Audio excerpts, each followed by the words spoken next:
তাই তোমার আনন্দ আমার পর, তুমি তাই এসেছো নিচে। আমায় নইলে ত্রিভুবনেশ্বর, তোমার প্রেম হতো যে মিছে। তাই তোমার আনন্দ আমার পর, তুমি তাই এসেছো নিচে। আমায় নিয়ে মেলেছো এই মেলা, আমার হিয়ায় চলছে রসের খেলা। মোর জীবনে বিচিত্র রূপ ধরে তোমার ইচ্ছা তরঙ্গিছে। তাই তোমার আনন্দ আমার পর, তুমি তাই এসেছো নিচে। তাই তো তোমায় রাজা রাজা হয়ে তবু আমার হৃদয় লাগি। ফিরছো কত মনোহরণ বেশে প্রভু, নিত্য আছো জাগি। তাই তো তুমি রাজা রাজা হয়ে তবু আমার হৃদয় লাগি। ফিরছো কত মনোহরণ বেশে প্রভু, নিত্য আছো জাগি। তাই তো প্রভু হেথায় এলো নেমে, তোমারি প্রেম ভক্ত প্রাণের প্রেমে। তাই তো প্রভু হেথায় এলো নেমে, তোমারি প্রেম ভক্ত প্রাণের প্রেমে। মূর্তি তোমার যুগল সম্মিলনে, সেথায় পূর্ণ প্রকাশিছে। তাই তোমার আনন্দ আমার পর, তুমি তাই এসেছো নিচে। আমায় নইলে ত্রিভুবনেশ্বর, তোমার প্রেম হতো যে মিছে। তাই তোমার আনন্দ আমার পর। পরিচালিত ক্লাস শ্রী অরবিন্দের যোগ সাধন। বেশ কিছুদিন ধরে এই ক্লাসটি আমরা করছি এবং সাধনার যে বিস্তৃত ক্ষেত্র, বিভিন্ন আঙ্গিকে আমরা আলোচনা করছি, যাতে আমাদের নিজেদের পক্ষে সুবিধে হয় বুঝে নেওয়ার যে সাধনাটা তত্ত্বগতভাবে বা প্রয়োগগতভাবে কিভাবে সাধনা করব, এসব আমাদের বুঝে দিতে হয়। আজকে প্রথমে যে বিষয়টা নিয়ে আমরা আসবো সেটা হচ্ছে, কারোর একটা অডিও খোলা আছে, যেটা আওয়াজ হচ্ছে, একটুখানি যদি বন্ধ করেন ভালো হয়, ডিস্টার্ব হবে না। প্রথম হচ্ছে শ্রী অরবিন্দের এই যে পূর্ণযোগ সাধনা, এই সাধনা প্রায় শুরু হয় কারণ আমরা মানুষেরা যেহেতু বননশীল জীব, সেহেতু মনের মধ্যে প্রথম প্রেরণা আসে ঊর্ধ্বতর কোনো আদর্শের জন্য। সুতরাং মন থেকেই এটা সাধনাটা শুরু। এবার শ্রী অরবিন্দের সাধনা দুটি দিক আমাদের কাছে খুব পরিষ্কার। সেটা হচ্ছে, একটি হলো প্রত্যেকের হৃদয়ের গভীরে যে চৈত্য সত্তা অবস্থান করছে, সেখান থেকে সাধনা সমস্ত বিষয়গুলি আসে। আরেকটি হচ্ছে মাথার উপর থেকে অধ্যাত্ম চেতনার যে জায়গা রয়েছে, সেখান থেকেও সাধনার সমস্ত বিষয়গুলি আসে। এখন ভারতবর্ষের আধ্যাত্মিকতা এত বিচিত্র সব পথ রয়েছে, সেই সমস্ত পথ নিয়ে আলোচনা করা সম্ভব হয়ে ওঠে না। তবু ধরুন, ভারতবর্ষের প্রাচীনকালের আধ্যাত্মিকতা থেকেই তিনটি পথের কথা মেন বলা হয়েছে। প্রধানত জ্ঞান যোগ, ভক্তি যোগ এবং কর্মযোগ।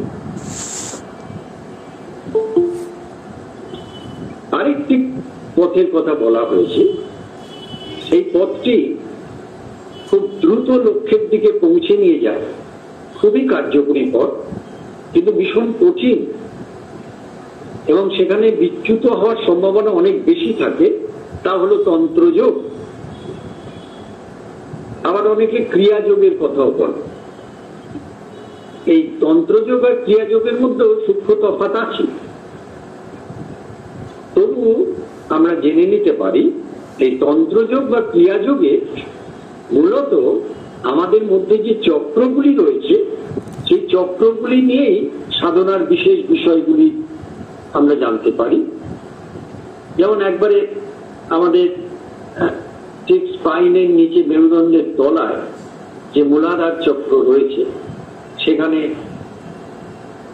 বলা হয় এইভাবে যে একটি সাপ যেন কুণ্ডলীকৃত অবস্থায় তার মুখটা নিচের দিকে করে রয়েছে।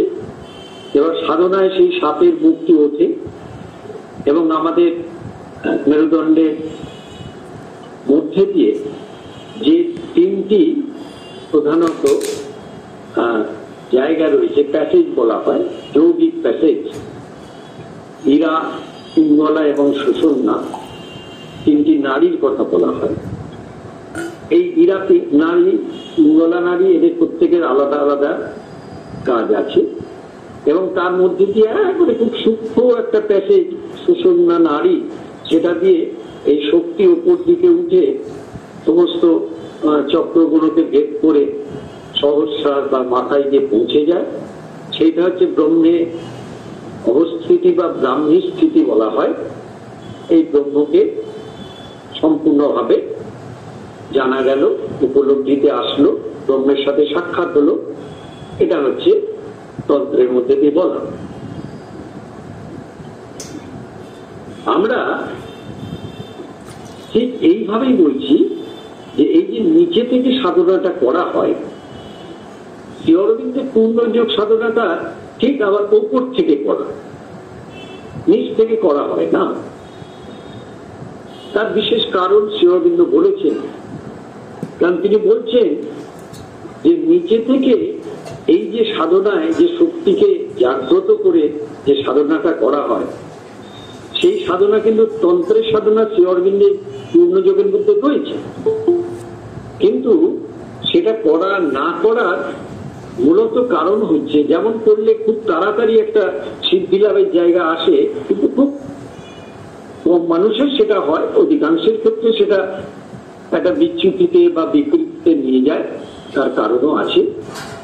তা হলো সেখান থেকে অনেক সময় সাধনার আলোর সাথে অবচেতনের অন্ধকার মিশ্রিত হয়ে উঠে আসে, যার ফলে খুব কম সময়ের মধ্যে একটা বিশেষ কিছু অলৌকিক কিছু ঘটে গিয়ে একটা সিদ্ধাই তৈরি করে এবং মানুষকে বিভ্রান্ত করে, এবং তখন সে বিচ্যুত হয়ে পড়ে, লক্ষ্যে পৌঁছতে পারে না এবং সেই বিকৃত অবস্থার মধ্যে দিয়ে তাকে সারা জীবন কাটাতে হবে। শ্রী অরবিন্দ বলেছে সেইখানে রিস্ক ফ্যাক্টর অনেক বেশি। তাই তিনি তার পূর্ণযোগ সাধনাটা শুরু করেছেন একবারে উপর থেকে। দুটি ক্ষেত্র বললাম, একটা হচ্ছে হৃদয়ের গভীর থেকে চৈত্য সত্তার উন্মিলনের মধ্যে দিয়ে, আর একটা অধ্যাত্ম চেতনা উপর থেকে মস্তিষ্কের মধ্যে দিয়ে সত্তার মধ্যে না, এই দুটি জায়গা। এবং সেখানে দেখা যায় যে উপর থেকে যে চেতনা নামছে বা ভেতর থেকে যে চৈত্য চেতনার সাথে সংযোগ হচ্ছে, সেখানে কিন্তু সাধনাটা খুব সলিড একটা ফর্ম তৈরি করে। কিন্তু সমস্যা হচ্ছে এই সাধনাটা কিন্তু খুব দ্রুত পদে যায় না, খুব ধীরে ধীরে এই সাধনাটা গড়ে ওঠে, যার ফলে এটা একটু দীর্ঘস্থায়ী হয় এবং অনেক সময় বোঝা যায় না যে সাধনা করছেন কিনা কেউ। বেশ বহু বছর বাদে তার মধ্যে যখন পরিস্ফুট হয় অধ্যাত্ম সম্পদগুলি এবং সে যখন নিজে বুঝতে পারে যে তার চিন্তা চেতনার জায়গাগুলি পাল্টে গিয়ে নতুন কোনো চেতনা তার মধ্যে কিভাবে কাজ করছে, তখন সে সচেতন। যার জন্য এই সাধনাটা বাইরে থেকে বোঝাও যায় না। অন্য অনেক সাধনায় খুব কয়েক বছরের মধ্যে একটা বাইরে থেকে বোঝা যায় একটা জ্যোতির আভাস বা বিভিন্ন ধরনের অলৌকিক কিছু ঘটে যেতে পারে, কিন্তু সেখানে লক্ষ্যটা অন্যরকম, আর শ্রী অরবিন্দের সাধনার লক্ষ্যটা অন্যরকম। আগের সাধনার লক্ষ্য ছিল ব্রহ্মে গোলকে বৈকুণ্ঠে বা স্বর্গে ঈশ্বরের সাথে মিলিত হয়ে সেখানে লীন হয়ে যাওয়া। আর শ্রী অরবিন্দের সাধনা হচ্ছে উপর থেকে চেতনাকে নামিয়ে এনে আমাদের যে প্রকৃতি রয়েছে, অর্থাৎ মন, প্রাণ, শরীর, এই প্রকৃতির যে অসংখ্য ক্ষেত্র রয়েছে সেখানে সেই অধ্যাত্ম সম্পদকে নামিয়ে এনে সেইগুলোকে পরিবর্তিত করে রূপান্তরিত করা। কারণ শ্রী অরবিন্দ চাইছেন এই ব্যক্তি আধারে এমন একটা দিব্য রূপান্তর ঘটাতে, যাতে এই ব্যক্তি থেকে সমষ্টির মধ্যে সঞ্চারিত হয়ে তা পৃথিবীর মাটিতে একটি দিব্য পৃথিবী গঠন করতে পারে। এখন ধরুন এই তত্ত্ব কে বিশ্বাস করলো, কে করলো না, কে নিল না, সেটা তাদের সম্পূর্ণ ব্যক্তিগত বিষয়। আমাদের কাছে যে কোনো ভাবে হোক শ্রী অরবিন্দ মায়ের প্রতি আমাদের হৃদয় গভীর থেকে একটা টান উপস্থিত হয়েছে, যে টান থেকে আমরা বেশ কিছুকাল ধরে জীবনে চলতে চলতে একটা সময় এসে আমরা বুঝতে পারি যে যেন মা আমাদের মধ্যে সমস্ত বিলটা করিয়ে দিচ্ছেন, আর আমরাও মায়ের কাছে খুব সরল শিশুর মতো সমস্তটা খোলার চেষ্টা করছি। আজকে আমরা এই শ্রী অরবিন্দ সাধনা যে উপর থেকে শুরু হয় এবং তা ধীরে ধীরে মনকে ধরে মনের রূপান্তর ঘটিয়ে, প্রাণকে ধরে প্রাণের রূপান্তর ঘটিয়ে, শরীরকে ধরে শরীরের রূপান্তর ঘটিয়ে অবচেতন এবং নিশ্চেতনের মধ্যে দিব্য একটা রূপান্তর ঘটিয়ে দেয়, সেইটা আমরা কিন্তু আজকের আলোচনাটা একটু ব্যতিক্রমী আলোচনা করি। আলোচনাটা শুরু করা উচিত ছিল মন দিয়ে, কিন্তু আজকে আমরা আলোচনাটা একটু উল্টো ভাবে অন্য ফর্মে করছি। সেটা হচ্ছে আমরা আলোচনাটা শুরুই করব একবারে শরীর দিয়ে। তার কারণ হচ্ছে আমরা দেখতে পাই যে এই পথেই হোক বা সাধারণ জীবনেই হোক, মানুষের যখন একটু বয়স হয় মানুষ শরীর নিয়ে বড্ড বেশি উদ্ব্যস্ত হয়ে, শরীরে কিছু কিছু অসুস্থতা, কিছু কিছু অসুবিধা তো দেখা দেয়, এবং সেখানে শরীরকে কিভাবে উপযুক্ত করতে হয় শ্রী অরবিন্দের পূর্ণযোগ সাধনায়, সেইটা নিয়ে আমাদের বিশেষ করে আজকে আমরা ক্লাসটা করি। তার কারণ হচ্ছে যে দেখুন, শরীর যদি সুস্থ না থাকে এবং যথেষ্ট সুস্থ না থাকে, তাহলে কিন্তু কোনো কিছুই ভালো লাগে না। একজন মানুষ যদি ব্রহ্ম উপলব্ধিও করে অথবা বিপরীত দিক দিয়ে যেটা পার্থিব দিক দিয়ে আমাদের কাছে খুব বড় লক্ষ্য হয়ে দাঁড়ায়। তিনি যে কোটি কোটি টাকা রোজগারও করেন, কিন্তু তার শরীরকে যদি অসুস্থ হয়ে বিছানায় শুয়ে থাকে, তাহলে ব্রহ্ম উপলব্ধিও যা, এই কোটি কোটি টাকা রোজগার করাও তাই। তো শরীরটাকে কিন্তু সুস্থ রাখতেই হবে। আমরা ছোটবেলায় শুনেছি, পড়েছি, কিন্তু ওইসব বিষয়ে কখনো মনোযোগ দিইনি। হেলথ ইজ ওয়েলথ, এবার শোনাই গেছে হেলথ ইজ ওয়েলথ। শরীর হচ্ছে একটা সম্পদ, স্বাস্থ্য হচ্ছে একটা সম্পদ, সুস্থতা থাকতেই হবে। অন্য অনেক সাধনা ভারতবর্ষে, বিভিন্ন সাধনার মধ্যে এই শরীরকে উপেক্ষা করা হয়েছে, তাকে একেবারে সাধনার থেকে সরিয়ে রাখা হয়েছে এবং বলা হয়েছে শরীর একটা জাস্ট জড় পদার্থ, একটা মায়ার ক্ষেত্র, একে খুব একটা বেশি মানে সাধনার ক্ষেত্রে খুব একটা প্রয়োজনীয়তা নেই। যার ফলে দেখা গেছে আমাদের মধ্যেও বিবর্তনের ধারায় এই সাধনার যে বিভিন্ন ক্রম এসছে, তাতে আমাদের মধ্যে কোনো না কোনো ভাবে একটা সংস্কার ঢুকে রয়েছে। আর তো শরীর নিয়ে কি আর, শরীরের কিছু নেই, আর তো কোনোদিন কিছু করারও নেই। শরীর যতদিন আছে আছে না। আমাদের শাস্ত্র শরীরকে দুটি বিষয় খুব সুন্দর বলেছেন, শরীরম আদ্যম খৌল ধর্ম সাধনাম, অর্থাৎ শরীরকে দিয়েই কিন্তু ধর্ম সাধনা করতে হবে। শরীরকে ছাড়া ধর্ম সাধনা হয় না বা ঈশ্বর সাধনা হয় না। যখন একজন মানুষ দেহ থেকে বিদেয়ী হয়ে গেলেন, অর্থাৎ তার মৃত্যু ঘটলো, তখন ওখানে কিন্তু সাধনার পরিসমাপ্তি ঘটে গেল। আবার তাকে একটা শরীর নিয়ে আসতে হবে এবং এই পৃথিবীতে জন্মগ্রহণ করতে হবে, তবেই কিন্তু আবার সাধনা শুরু হবে। সুতরাং এই শরীরের কতটা প্রয়োজনীয়তা, এটা আমাদের চেতনার মধ্যে খুব একটা জাগরুক হয়ে রাখার দরকার আছে। আবার শাস্ত্র বলছে শরীরম ব্যাধি মন্দিরম, এই শরীর হচ্ছে ব্যাধির মন্দির। সে তো আমরা হাড়ে হাড়ে বুঝি, আমরা বেশ ভালোই বুঝি কত রকমের ব্যাধি একটা দীর্ঘ জীবন থাকলে আমাদের জীবনে এসে দেখা দেয়, কতটা কষ্ট পায়। কিন্তু একবারে পরিষ্কার বলছে, সুস্থ সবল শরীর ছাড়া অতিমানব সাধনা করা সম্ভব হয় না। তার কারণ, যখন অতিমানব শক্তি এসে আধারের মধ্যে প্রবেশ করে কাজ করে, তখন যদি সুস্থ সবল শরীর না থাকে, তাহলে সেই শক্তি কিন্তু ধরে রাখা যায় এবং সেক্ষেত্রে সাধনায় ব্যাহত। সুতরাং একটা সুস্থ সবল শরীর খুব বেশি আমাদের প্রয়োজন।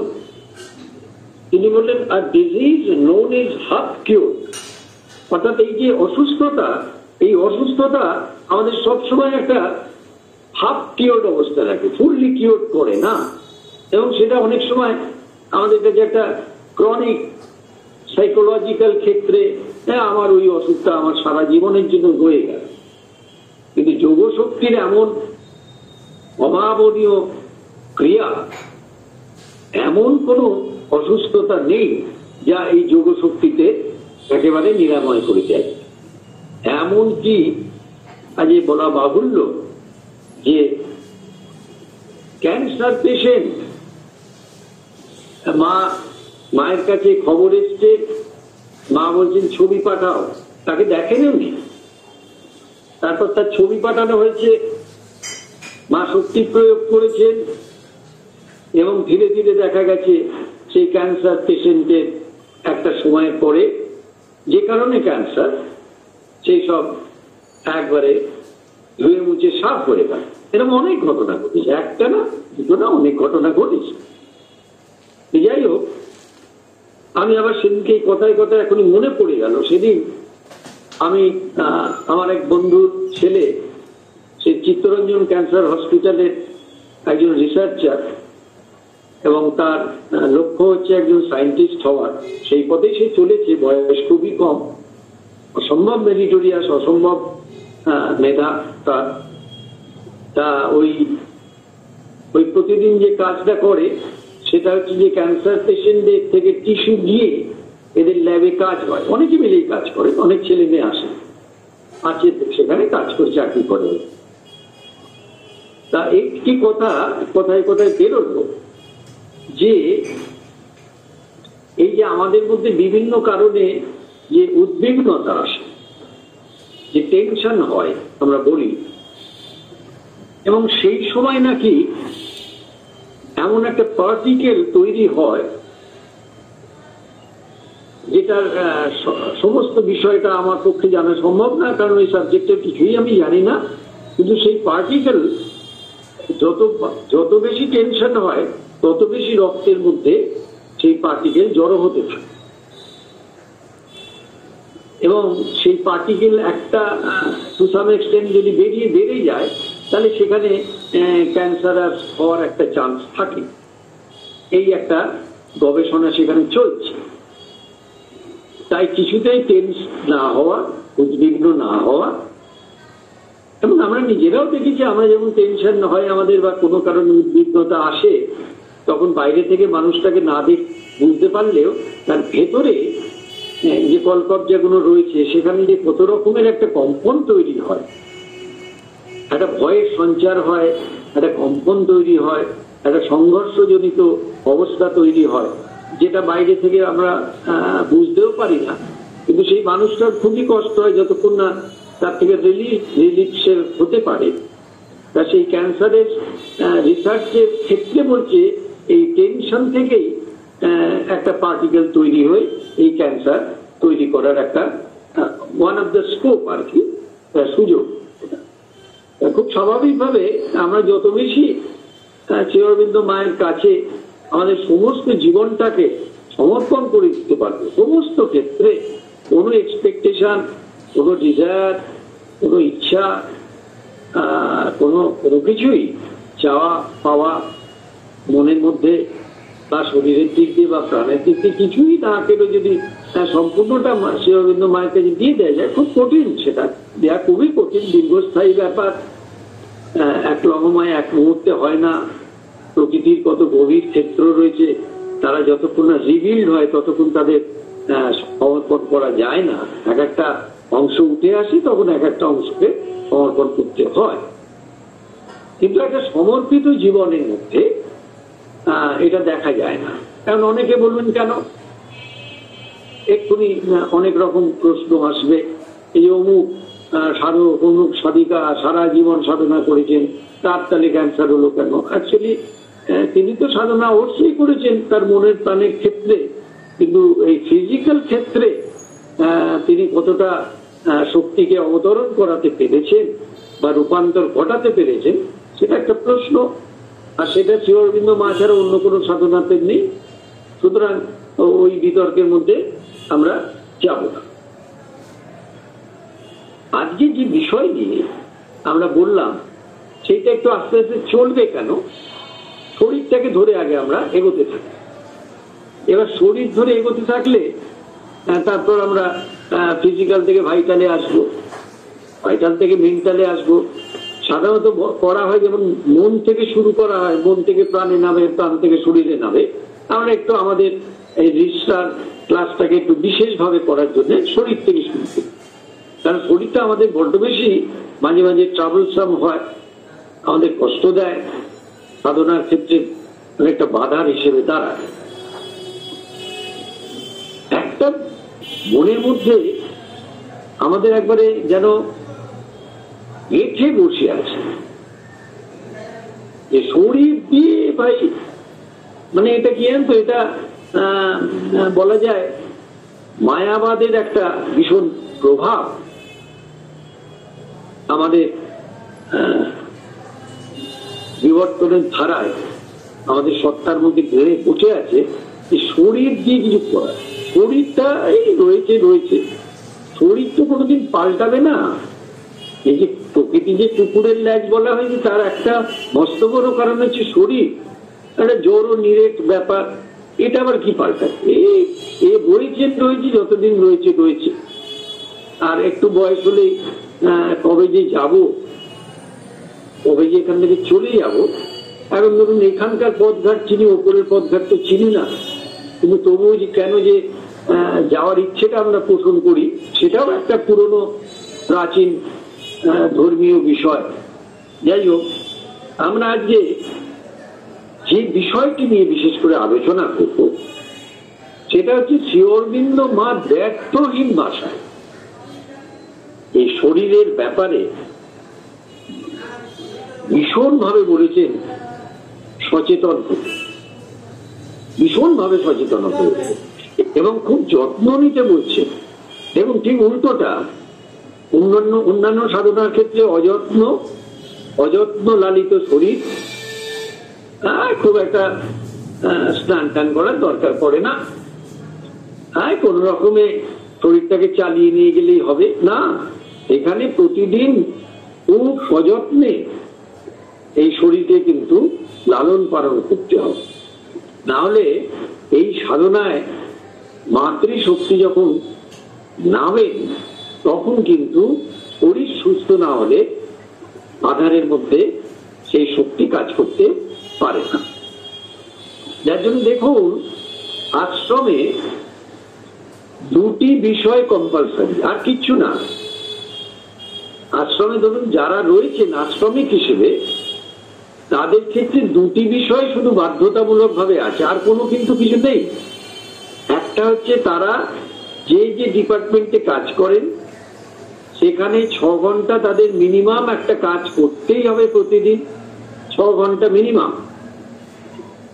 8টা থেকে 12টা, 2টো থেকে 4টে, এইটা তাদের করতেই হবে সে যে যে ডিপার্টমেন্টে রয়েছে। আর দ্বিতীয়ত হচ্ছে মানে কর্ম ওখানে মাস্ট, ধ্যান না করলে অনেক সময় চলে যেতে পারে, কিন্তু কর্মটি করতেই হবে, কর্ম ছাড়া রূপান্তর হবে না। কারণ একমাত্র কর্মের মধ্যে দিয়ে ওই শক্তির প্রকাশ ঘটে। বিশেষ করে মনের থেকে প্রাণের ক্ষেত্রে যখন সাধনা নামে তখন যদি কর্ম না থাকে প্রাণ কিন্তু সেখানে কোনো স্কোপই তৈরি করতে পারবে না রূপান্তরিত হওয়ার জন্য।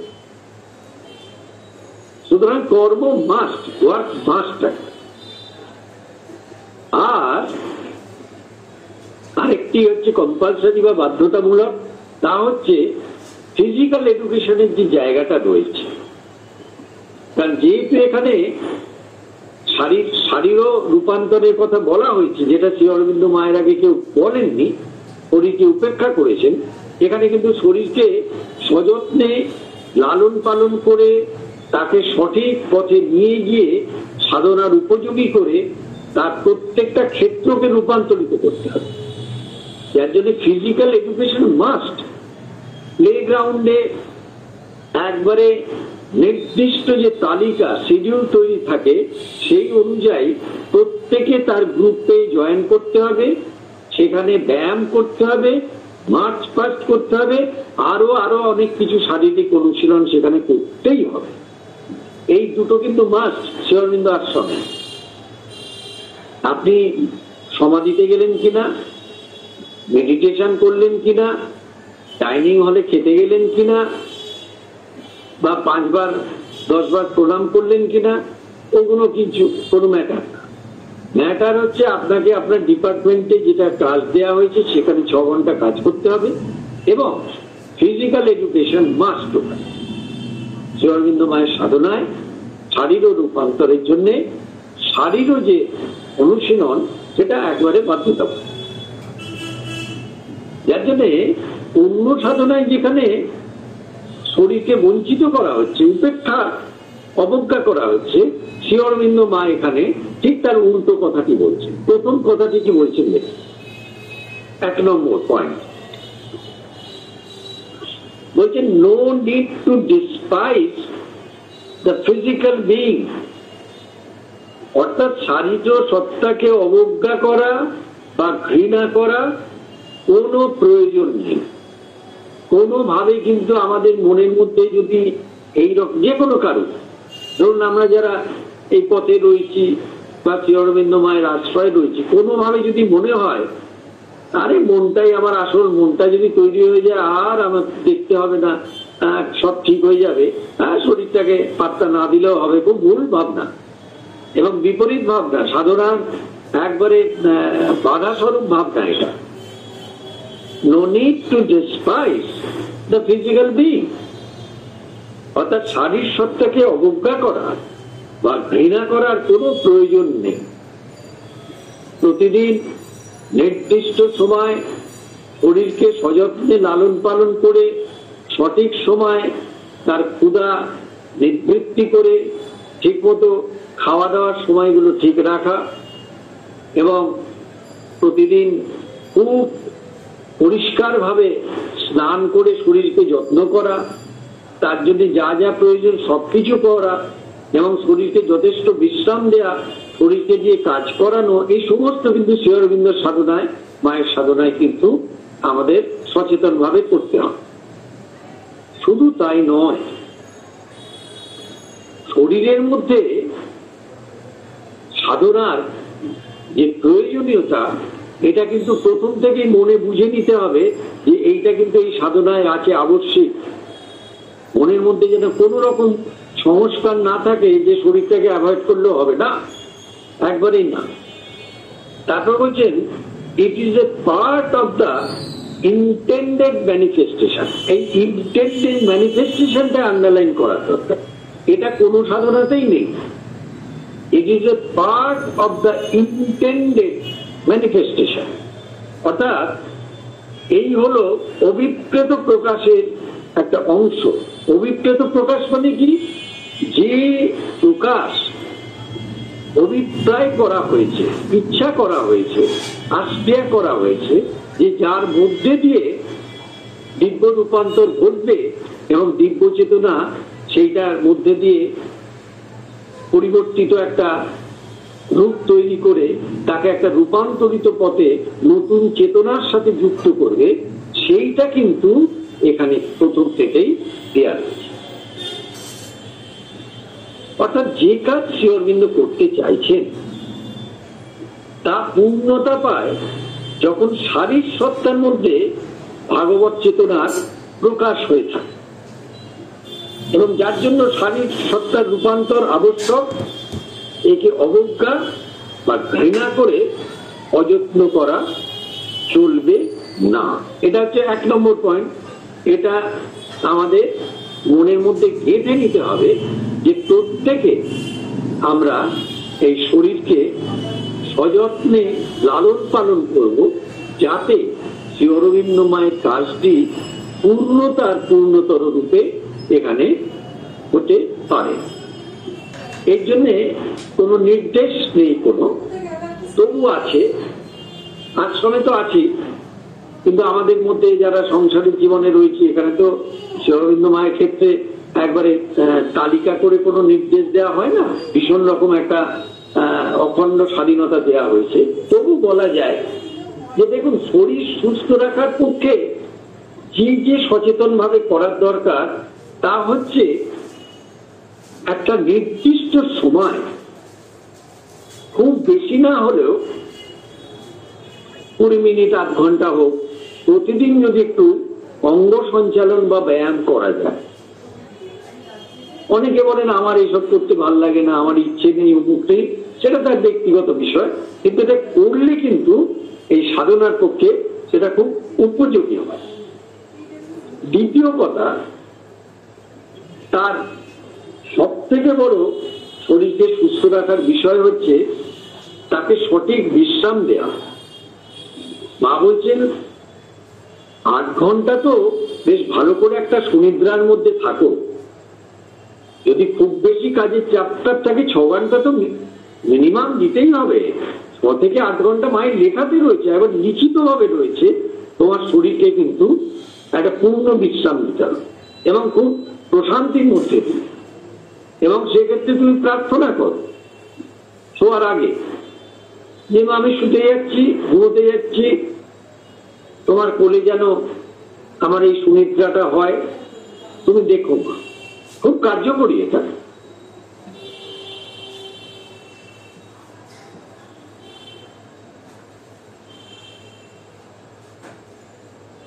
খাদ্যের বিষয় দেখুন, আজকালকার দিনে এত বেশি এক্সটার্নালাইজিং, এত বেশি বহির্মুখীনতা, অধিকাংশ জায়গায় ভীষণ রকম বোতাম টিপে খাওয়ার হতেই পারে, অল্প বয়সে কোনো অসুবিধা নেই, কিন্তু আমাদের মতো বেশি বয়সে একটা পরিমিত খাদ্য, সুষম খাদ্য পরিবারের মধ্যে তৈরি করে সেটা গ্রহণ করাই সাধনার পক্ষে সব থেকে বেশি উপযুক্ত বিষয়।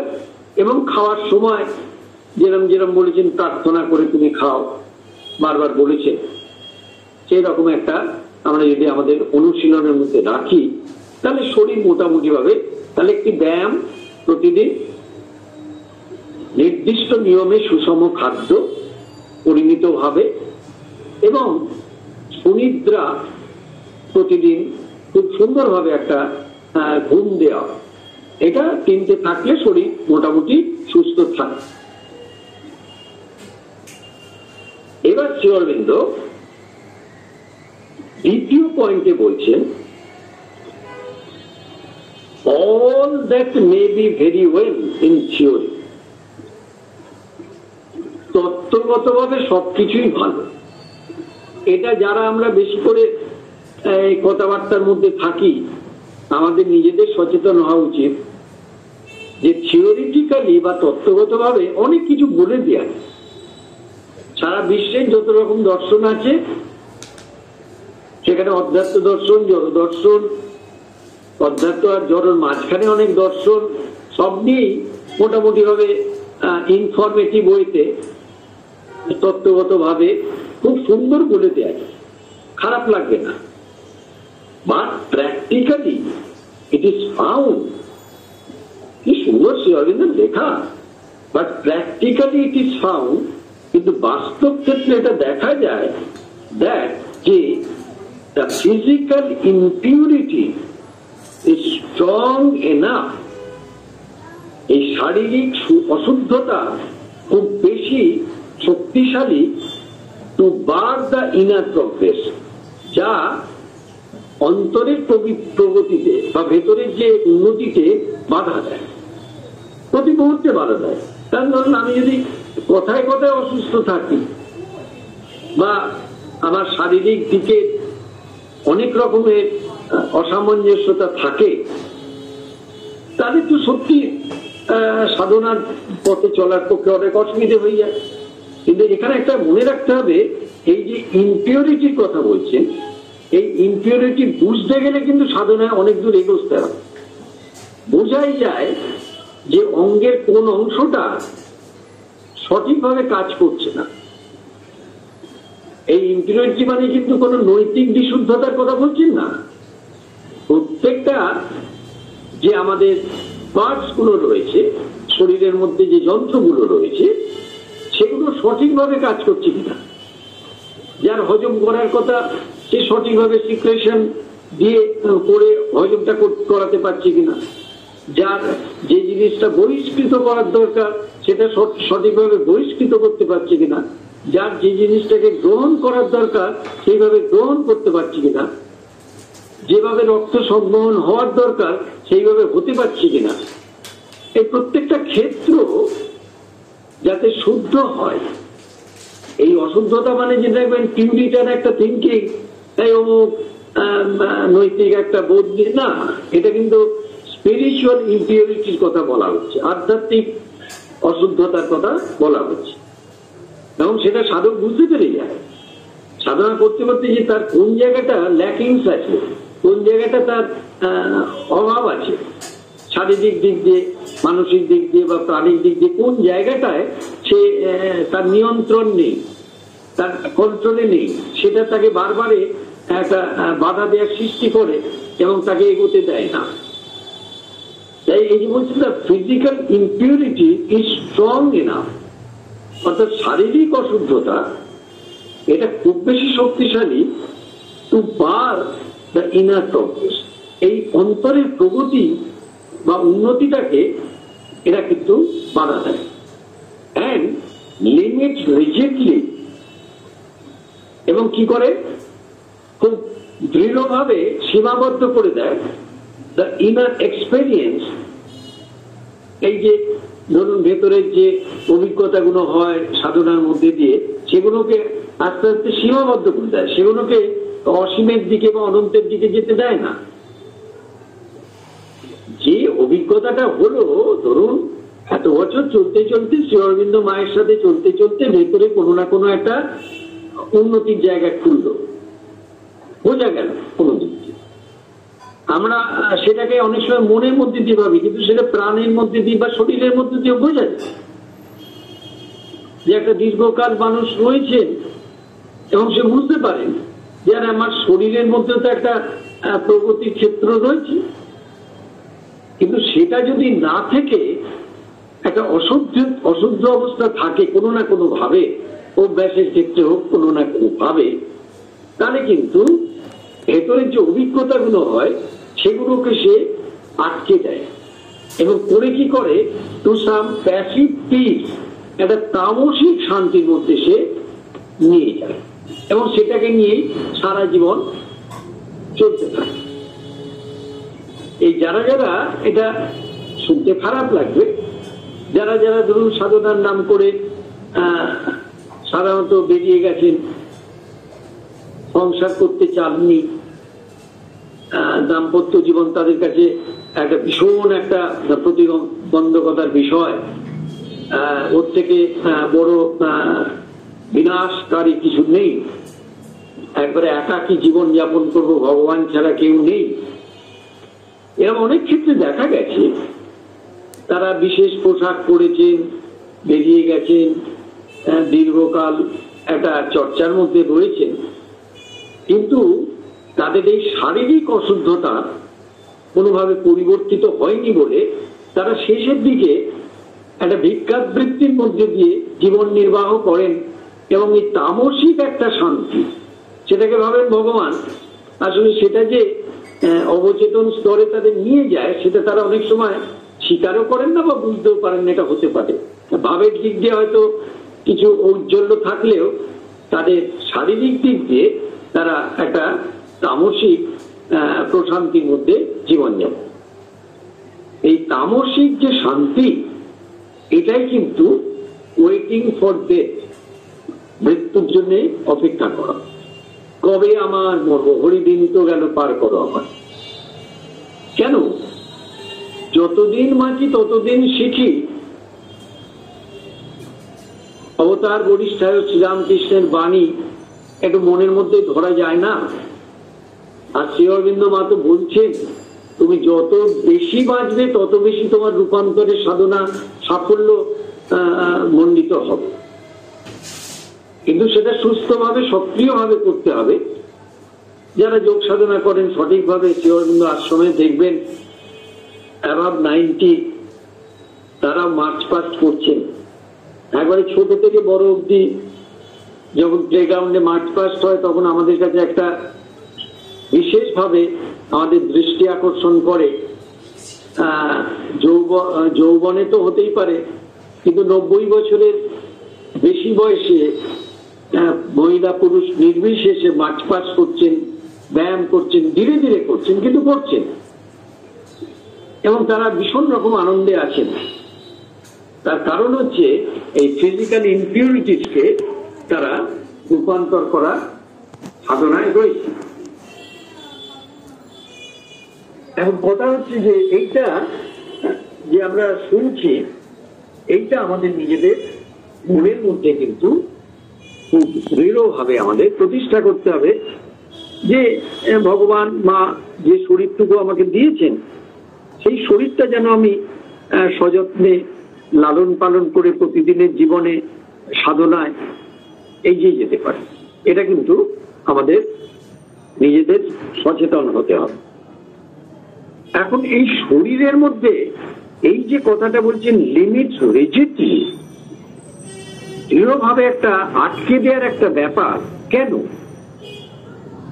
শরীরের মধ্যে কি থাকে, শারীরিক প্রকৃতিতে কি কি থাকে আমরা শুনে নি।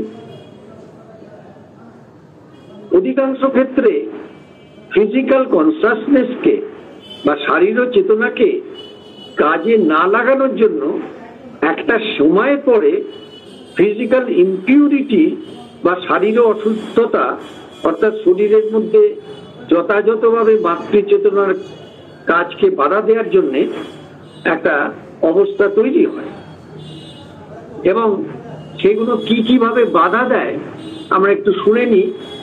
আপনারা জানেন, আমরা একটু রিপিট করি। শ্রী অরবিন্দ মাদার গ্রন্থে বলছেন, সেটা আমি বাংলায় শুধু বলছি, আর ইংলিশটা আনলাম না। নলিনীকান্ত গুপ্ত অনুবাদ করেছেন মা গ্রন্থে। শরীরের মধ্যে বাধা দেওয়ার জায়গাগুলো হচ্ছে মূঢ়তা, ভীষণ স্টুপিডিটি, অসম্ভব, মানে নড়বে না, চড়বো না, কিচ্ছু করবে না, কোনো সত্যময় কিছু নেব না, নতুন কিছু নেব না, পুরাতন অবস্থায় একটা অভ্যাসের মধ্যে পড়ে থাকা, সংশয়, অনেক দিন থাকার পরও নিজের মধ্যে অবিশ্বাস, সংশয় যে হবে, হতে পারে নাকি, তারপর সংসারের মধ্যে রয়েছে, সংসারে হয়, হতে পারে কি, এরকম সব প্রশ্ন, অবিশ্বাস, ভীষণ রকম বিশ্বাসের, মুখে মা মা বলি কিন্তু বিশ্বাসের ঘাটতি আছে, অজ্ঞান, ইগনোরেন্স, যথার্থ জ্ঞান না থাকা, দুরাগ্রহ, অর্থাৎ চলতে ফিরতে চলছি ঠিকই, ছবি টবি আছে, কিন্তু খুব একটা আগ্রহ নেই, সংকীর্ণতা, শরীরের মধ্যে সংকীর্ণতা পোষণ করা এবং সেটা মনের মধ্যে দিয়ে, চিন্তার মধ্যে দিয়ে সেটাকে নিয়ে থাকা, আলস্য, পরিবর্তন বিমুখতা, না আমি কোনো ভাই আমার দরকার নেই, আমি ঠিক আছি, আমি যেরকম আছি ঠিকই আছি, তামসিকতা, অসম্ভব তামস, অন্ধকার জীবন, হ্যাঁ কোন রকমে গয়ঙ্গচ্ছ একটা ভাবেই চলছে।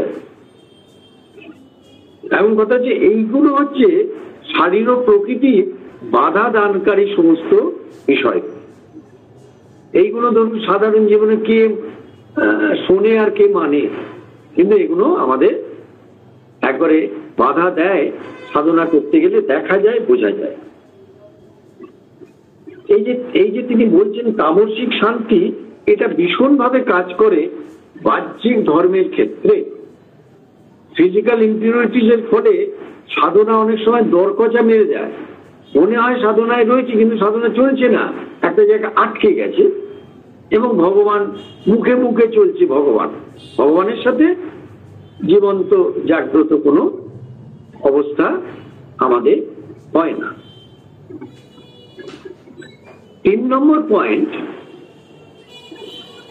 it is because your consciousness in the course of the sadhana has come into contact with the lower physical nature. দেখুন এই সাধনা করতে করতে কিন্তু অনেক জায়গায় প্রকাশ হবে, যেটা আমরা জানতাম না, যেটা বুঝতাম না, সেগুলো আস্তে আস্তে সেইসব জগৎগুলো কিন্তু খুলবে আমাদের কাছে।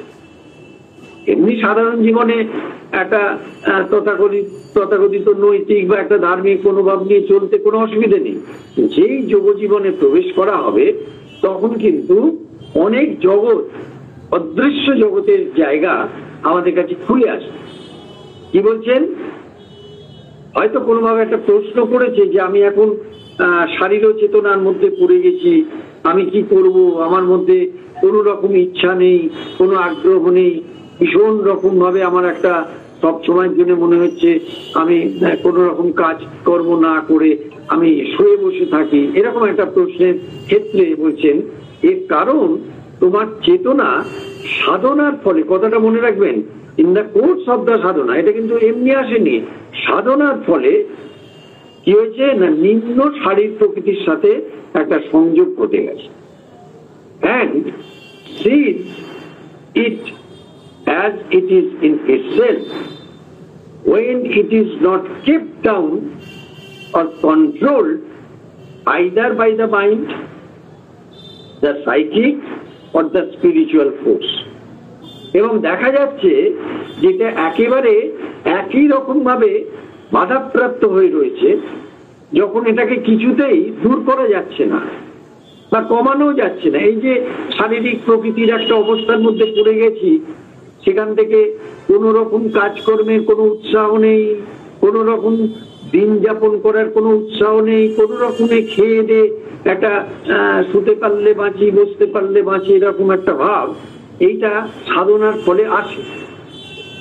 আপনারা এটা খুব পরিষ্কার যদি বুঝতে চান তাহলে পশুপতি ভট্টাচার্যের দেহ চেতনার কবলে লেখাটা যদি পড়ে নেন খুব ভালো লাগবে। ওনার যে বইগুলোতে সেখানে পেয়ে যাবেন। তা বলছেন সেই সময় এটাকে মনের দ্বারা, চৈত্য সত্তার দ্বারা বা আধ্যাত্মিক শক্তির দ্বারা নিয়ন্ত্রণ করা যায় না। এটা এমন একটা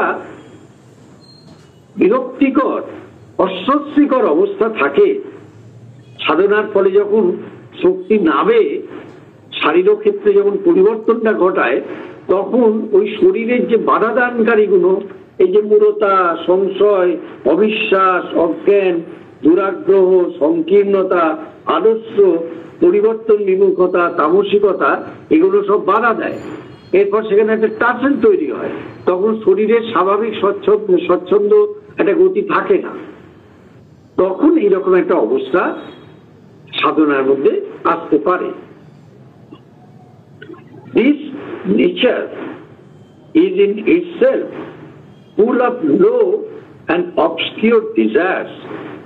এই ধরনের প্রকৃতি একেবারে নিম্নগামিতায় এবং অন্ধকারাচ্ছন্ন বাসনায় পরিপূর্ণ হয়ে থাকে।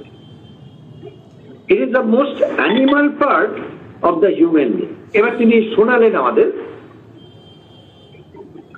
এটা হচ্ছে মানুষের মধ্যে একেবারে পশুর একটা ক্ষেত্র, পশুর স্তর। কারণ অ্যানিম্যাল থেকেই তো মানুষ হয়েছে বিবর্তনের মধ্যে, সেই অ্যানিম্যাল পার্টটা ওখানে কাজ করে। One has to come into contact with it so as to know what is there and transform. এই সাধনা করতে করতে, শ্রী অরবিন্দের সাধনা করতে করতে অনেকেই কিন্তু এই অবস্থার মধ্যে তাকে পড়তে হয়, না হলে তো ওই জায়গাটা রূপান্তর হবে না। জানতে হবে জায়গাটা এবং সেখানটা রূপান্তর ঘটে। কারণ ওটা না জানলে, ওই জায়গাটা সচেতন না হলে ওই জায়গাটা রূপান্তরিত হবে না।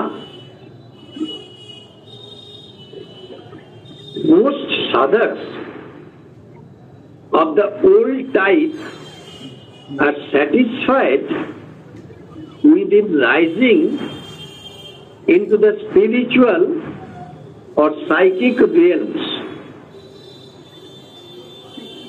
অধিকাংশ সাধক যারা প্রাচীনপন্থী, তারা তৃপ্ত থাকে আধ্যাত্মিক অথবা চৈত্তিক উপলব্ধিতে উঠে গিয়ে, and leave this part to itself, এবং প্রকৃতির এই অংশগুলোকে তারা ছেড়ে দেয়, ত্যাগ করে দেয়। But by that it remains unmanaged, এবং এগুলো কিন্তু আর নিজেদের নিয়ন্ত্রণের মধ্যে থাকে না। Even if mostly quiescent and no complete transformation is possible. যদিও তারা এই সাধনায় বাইরে থেকে মনে একটা স্থির অবস্থায় রয়েছে, কিন্তু তাদের এই প্রকৃতির যে ক্ষেত্র, শারীরিক প্রকৃতির ক্ষেত্র, এগুলো একই রকম অবস্থায় থাকার ফলে তাদের মধ্যে কিন্তু রূপান্তর ঘটা সম্ভব হয় না।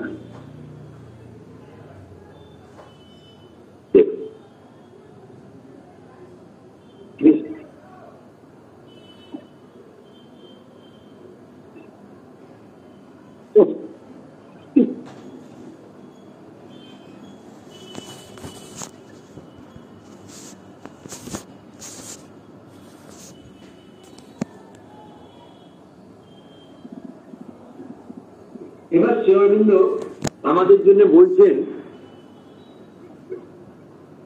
কোন আসলেই এটা কেটে যায়, আমাদের সরে যায়। শ্রী অরবিন্দ আমাদের জন্য বলছেন যেটা আমাদের ভীষণ রকম ভাবে মনের মধ্যে, আমাদের মধ্যে এটাকে কিন্তু ধারণা শুধু না, সাধনায় আনতে হবে। You have only to remain quite and undisturbed. এই যখন শক্তি নাবে তখন হয় কি জানেন তো, একটা নতুন ভাবে একটা ভেতরে জাগরণ তো হয়। অনেক সময় সেটাকে আমরা ইমোশনালি এক্সপ্রেস করে দেওয়ার চেষ্টা করি, কখনো না, সেটাকে ধরে রাখতে হয়। তাই বলছেন তোমাকে শান্ত এবং অচঞ্চল থাকতে হবে, and let the higher force work to change this obscure physical, অর্থাৎ এই যে উপর থেকে যে মাতৃচেতনা নামছে সত্তার মধ্যে, মনের মধ্যে দিয়ে, প্রাণের মধ্যে দিয়ে, শরীরের বিভিন্ন অবস্থার মধ্যে দিয়ে, স্তরের মধ্যে দিয়ে চলছে, এইটাকে কিন্তু তোমাকে কাজ করতে দিতে হবে। এবং তোমার এই যে অবসকিউর ফিজিক্যাল নেচার, এই শারীরিক প্রকৃতির মধ্যে যখন কাজটা হবে, তখন সাময়িকভাবে হয়তো তোমার মনে হবে যে একটা অস্বস্তিকর অবস্থা রয়েছে, কিন্তু সেই অবস্থাটা কেটে যাবে।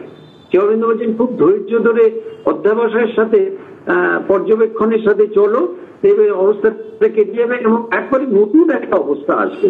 তার সত্যি কথা, ধরুন বহু যুগ যুগ ধরে সঞ্চিত একটা মরচে ধরা একটা ধরুন যন্ত্রকে মা পরিষ্কার করছে।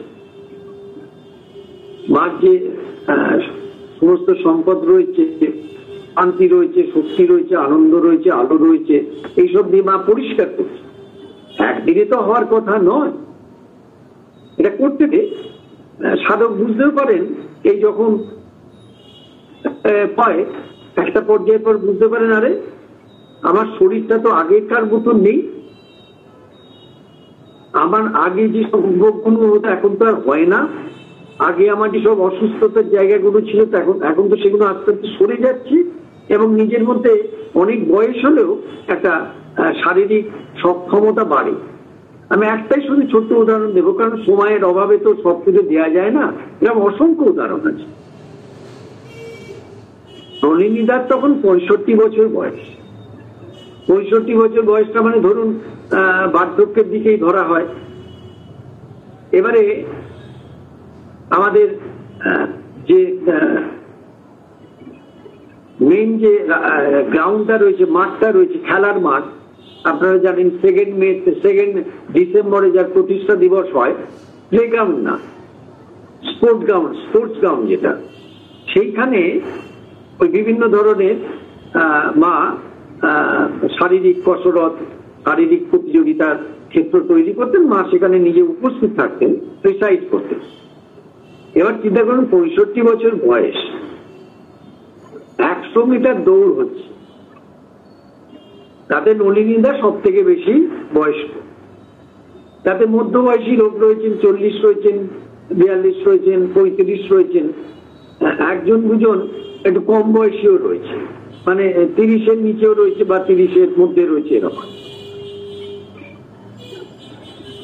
এবার দাঁড়িয়েছেন সব রান নেওয়ার জন্য, দৌড় করার জন্য, 100 মিটারের রান হবে এবং সেখানে আবার পুরস্কৃত করা হবে। 100 মিটার দৌড়ে যে বাঁশি বাজলো, দেখা গেল সকলকে ছাড়িয়ে হরিণের মতো দৌড়চ্ছেন বৃদ্ধ নলিনীকান্ত। যোগ শক্তির প্রয়োগ দেখুন, এবং তিনি ফার্স্ট হলেন। এ সম্পর্কে জিজ্ঞেস করা হয়েছিল কি করে সম্ভব। আমাদের ধারণা নেই, আমরা এত ছোট্ট ক্ষুদ্র মনের অবস্থায় থাকি, একবার যদি সাইকিক দিন চৈত্র সত্তা খুলে যায়, আমাদের সত্তার বিভিন্ন অংশগুলোকে সে অসীম অনন্তে কিভাবে যে পরিচয় করিয়ে দেয়, শুধু না কিভাবে অ্যাক্টিভেট করে কাজ করায়, সেটা আমরা ধারণা করতে পারি। নাহলে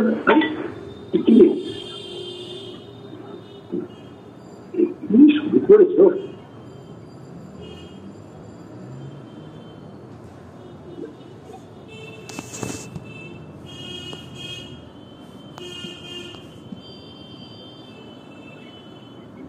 বছরে পূর্ণযোগ সাধনার ফলে কোথায় নিয়ে চলে গেছে।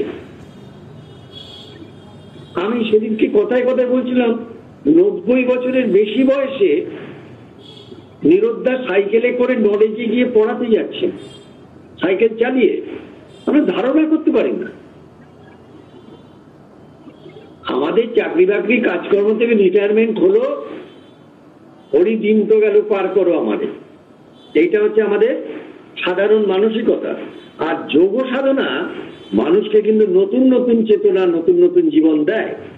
যাই হোক, আমরা আজকে যেহেতু এইরকম একটা আলোচনার মধ্যে এলাম, আমরা আজ নিশিকান্তের একটি কবিতা পড়ে আজকে শেষ করবো, খুব ভালো লাগবে। কারণ আমাদের কাছে প্রশ্ন, এই পূর্ণ রূপান্তর কবে হবে? চারিদিকে যে অবস্থা দেখছি, বিশ্বাস তো হয় না। মানুষ এত বেশি মনুষ্যত্বহীনতার নিচের দিকে চলে গেছে আর কি। তা নিশিকান্তের একটি কবিতা বলে আজকে শেষ করি। সেদিন আসিবে কবে, সেদিন আসিবে কবে, যেদিন আমার অনুতে অনুতে আসি, ঝংকার তুলিবে আত্মার আনন্দ বার্তা। এ তনু আধার সে অমেয় অনুভূতি, যতনে ধরিবে বাঞ্ছিত রতন সম। জীবন মাঝারে হেরিব আত্মার দৃষ্টি, নিত্য নব নব বিবর্ষান উপলব্ধি লব্ধ মহিমারে। নিস্তব্ধ স্থিতির সুখে সমাহিত রব, সেই সুখে বিকশিব প্রকৃতিরে মোর। এই ক্ষণিকের ক্ষুদ্র আশা আকাঙ্ক্ষার শৃঙ্খল করিব ছিন্ন। এই যে ক্ষণিকের ক্ষুদ্র আশা আকাঙ্ক্ষার শৃঙ্খল, এটা হচ্ছে সাধারণ মানুষ ছিন্ন করতে বলছেন। এই তন্দ্রাগর জাগ্রত আলোকে রাখি, সত্তা আপনার লুপ্ত হবে, শুধু রবে আত্মার প্রত্যয়, অনশ্বর অতীন্দ্রিয় উজ্জ্বল অক্ষর। এই যে শেষ যে বাক্যগুলো বললেন শব্দবন্ধ, যে অনশ্বর অতীন্দ্রিয় উজ্জ্বল অক্ষয়, এটা হচ্ছে রূপান্তর সাধনার বাস্তব প্রয়োগের ক্ষেত্রে হয়ে যাবে।